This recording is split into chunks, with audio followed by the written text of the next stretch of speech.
Hey guys, Willie Myette, creator of Jazzedge. Welcome to lesson number 30 of Jazz Piano Daily, a full month now. Today we are talking about the best scale to know in jazz, and that is the altered scale. So, special treat for you at the end of 30 days. All right, so let's talk about this altered scale. So first of all, here is the G altered scale. All right. Fingering wise, 1, 2, 3, cross underneath, 1, 2, 3, 4, 5. So what this gives you is, this gives you the root, okay? This gives you flat 9. This gives you sharp 9.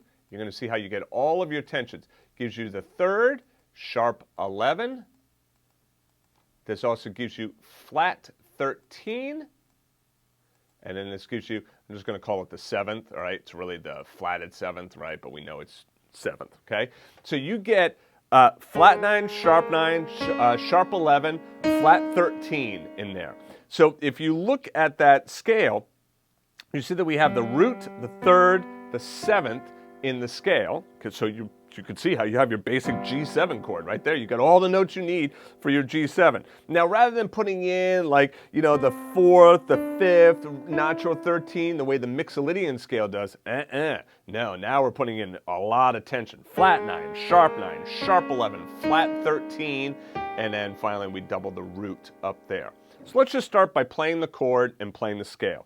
The chord, we have the 7th and the 3rd in the left hand, and then we're playing the sharp 9 and the flat 13. If you want to, for a nice little sound here, you can hit the G or hit it in octaves, and then hit that chord. See how I'm holding down that pedal, right? See the pedal being held down? So, and then I can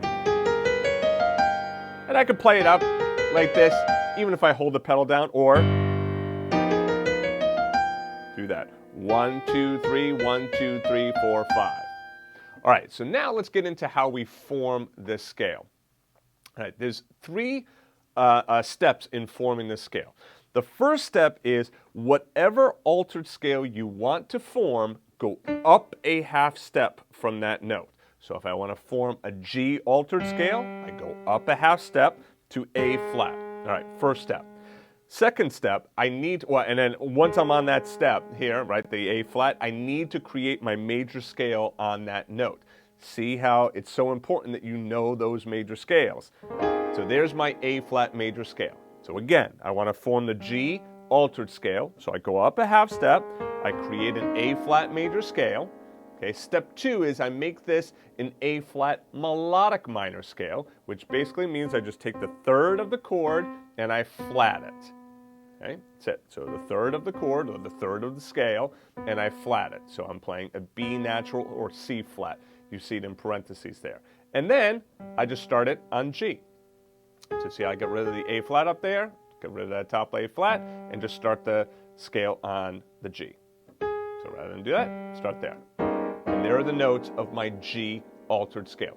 Let's do a couple more. Let's try the C altered scale, right? So first of all, I want to play the C altered scale, so I know I have to go up a half step, to D flat.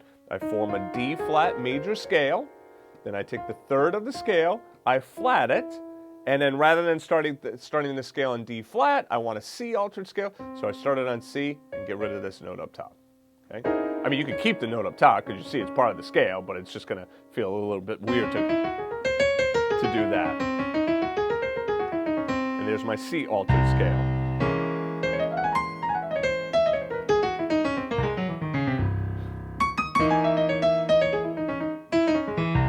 It's a great sound, that altered sound.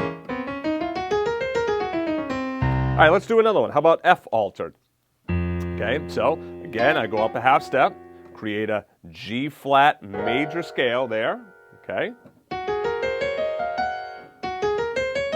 Whoops, sorry. So create my G flat major scale. Actually, I'll do it right up here. Then I'm going to take the 3rd and I'm going to flat it. Okay, and then I'm going to start it on F. And there we go. There's my F altered scale. And one thing you could do is you could also just play your regular chord shows. We're going to actually talk about that in another lesson. But there's nothing wrong with playing just the root 7 chord show as well. It gives you enough of the sound that you can kind of get that feel for that altered sound. let's do one last one. Let's do the D altered scale. So I want to do D, so I go up a half step, create E flat major, take the third, I flat it, and then start it on D, and I get...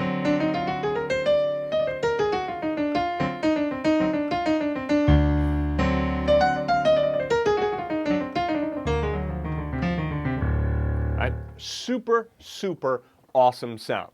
So what your marching orders are for this, for today and for this scale, is just try playing this G altered scale, right? Just focus on that for right now. Get this chord in the left hand because we're going to be using this in upcoming lessons. So get that chord in the left hand and just try playing that scale in the right hand. Again, I did not write in the fingering. You don't need the fingering written in. Okay, I'm not going to hand hold you every step of the way on this. You got to do a little bit of thinking for yourself here. So 1, 2, 3, cross underneath, 1, 2, 3, 4, 5. It's the same fingering as a C major scale. So if that's confusing to you, then you shouldn't be on this lesson. You should be going back to the beginning. All right, so 1, 2, 3, 1, 2, 3, 4, 5. All right, so that's it. Just play it up and down. Okay? All right, so now, if you would like to grab that sheet music, all right, I already talked about that. To grab the sheet music, just go ahead back to jazzpianodaily.com or click on the card that just popped up on the YouTube video, and that will take you back there as well. Please, as I've said in every other video, like the video, subscribe to the channel, turn on notifications, and leave your comments if you have anything, if you like these lessons and you want more like this, you want something different, let me know because I do take student suggestions. All right, that's it for me. Thanks, guys. I'll see you in the next lesson.